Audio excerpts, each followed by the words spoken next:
Hey Telecom Pros, short tip here, 1 minute tip in video.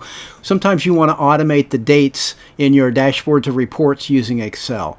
So assuming you've identified what is the date, yeah, I've got that in a named range here called latest date. So if I want that date to appear inside a chart title or a title of the dashboard or a label or something, it would appear kind of like this in cell F3. So to do that, we use the text function. The text function simply takes a number and formats it the way you want it. The syntax is text, number, format string. So it puts that together. So, for example, if there's my text function with my latest date named range and the format of MMMYY, there's how this date, August 13th of 2019, appears. August-19. Looks great. We need to combine that with the concatenation operator. That's the ampersand. There's your ampersand right there.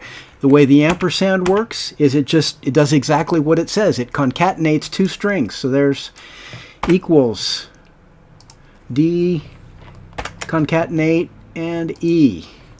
And it just puts those together into a common string. So using that with the title, we want the title to look like this, monthly utilization, and then the date wrapped in parentheses. So here we've got that. There's our string monthly utilization. There's our concatenation operator. And there's that text function. This is exactly what we've got up here. It's that text function. And it puts August of 19th in there. And then we concatenate that with a closing parentheses. So that's your tip for today, how to automate those dates inside your dashboards. Give it a try and leave me a comment if you've got a question.